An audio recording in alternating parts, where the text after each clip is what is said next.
It was a lazy day at Spinks, so my buddy Jim and I decided to venture over to the west side, over where the rich folks hangar, and see what was going on over there.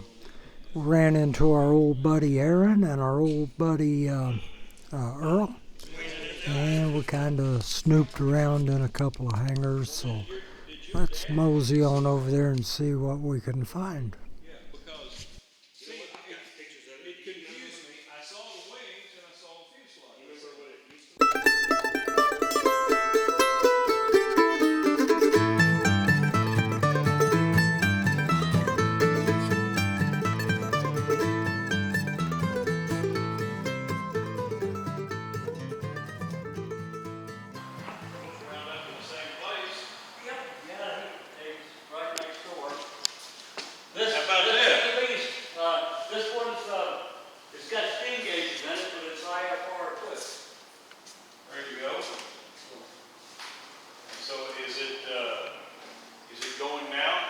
Yeah, it's going. I'm not.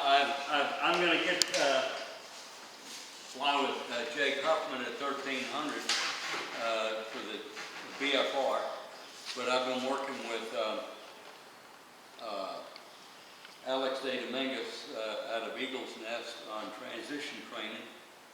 The insurance said I had to get 5 hours in this thing, but I don't have rotopellets in the back seat, and he's more than 200 pounds.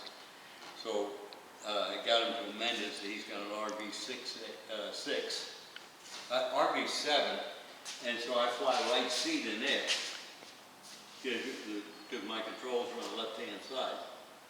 And so that'll get me back to the current right seat endorsement, which I had in the past. And of course, I've had tailwheel endorsement and high performance and complex endorsements. So, Whose airplane is this? sir? Whose airplane is this? This is mine. You This is Plan B. Plan A was to have that in the Sonic flying before I turned 80. That didn't happen, so this is Plan B. Well, I didn't know that. Well, that's the reason I had to go back and get a third-class medical. Yeah. That one doesn't require it, but this one does. When I was negotiating with the owner for this thing, I asked him, so what do you normally cruise at? He says, I don't know what it cruises at, but it's flying 3,000 feet a minute. So that's a 180? No, this was 160. Gee, I wouldn't have thought it'd have done 3,000 feet a minute on a 160. Well, he's got a three-bladed Cato climb prop on it. And if I were to put it originally had a wood prop on it. If I were to put the prop on here, I'd have gone with a cruise prop, but 2,700 RPM and it'll do about 157 knots.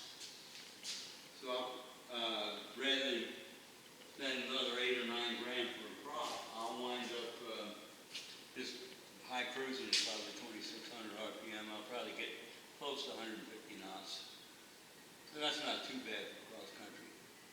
No, that'll get you there. But this thing is sensitive on the controls. I've never been a hand-fisted pilot, but I always just fly with 3 fingers. And even that's almost too much. You think about making a turn and it's already starting to do it. Yes. That removable instrument panel probably cost me an extra 90 or 100 man hours. But sure makes access a hell of a lot easier.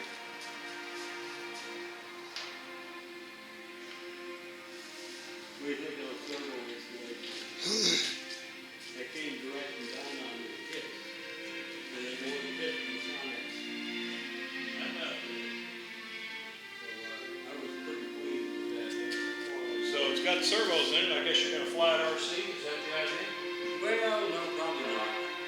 More fun sitting in it.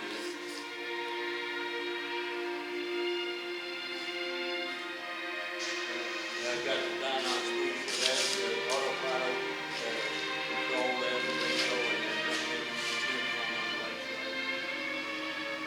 Well, look at that, Mark. Automatic pilot. Got 2 So you've got aileron. Okay, yeah, aileron elevator.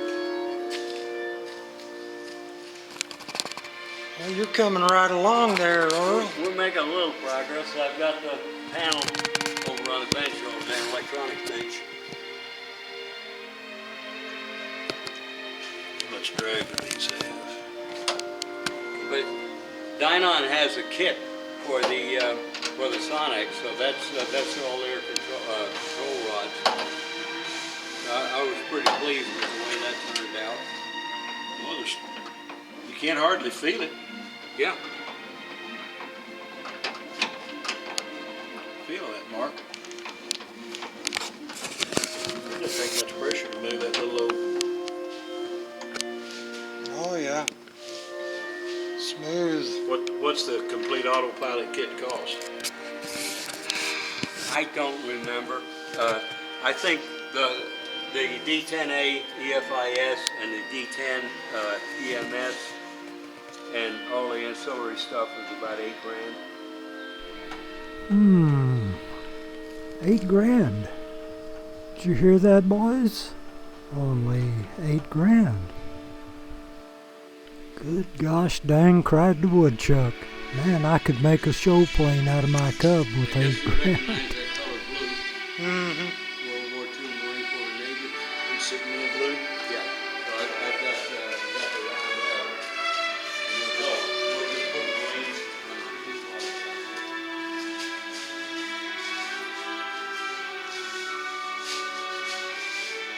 Had a little snafu on the tail tip, so to get to it, we had to take the vertical stabilizer out. But this got misaligned a little bit, so when you're level like this, on the other side, I was on this side, I was like that.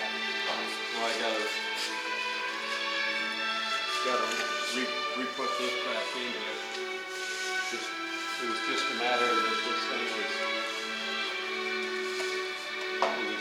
it was drooped up or down too much like that, so I gotta get it back in the new spring side. Get a new end spar.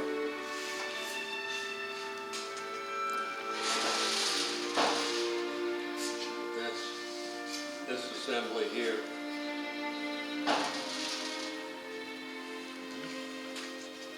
So, snapping number 497 or something like that. What's the story on that news service bulletin, Earl? Came out on all RVs on, It's not an RV.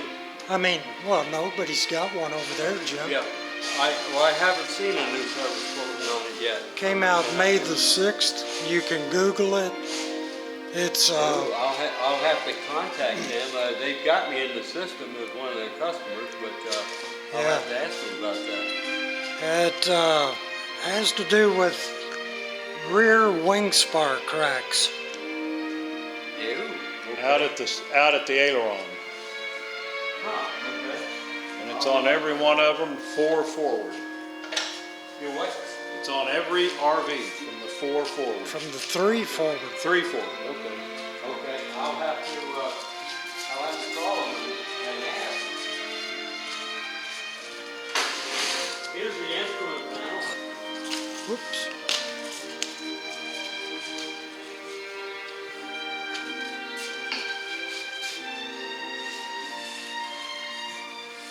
But Is that flight display and then the engine display, or just? yeah, this is the EFIS and that's the EMS.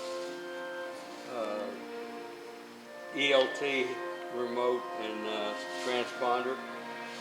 And then I've got autopilot disengage, master and start over here, and then over here are all my lighting switches. All LED lighting, very, very low consumption, which is important since I've only got 20 amp alternator. The landing lights, I've got one in each wingtip. They're almost as bright as 100 amp GE, but they draw 9/10 of an amp apiece. So I have a choice of off, wigwag, or on. And at 9/10 of an amp, I'll just wigwag. I'll have it in wigwag anytime I'm in flight. Just for visibility. Mm-hmm.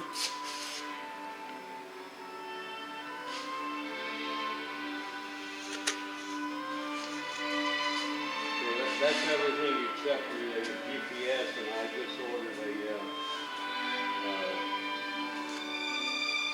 right now 396. Garmin 396. That's what I got in the RV4. That way I'll have the same in both planes.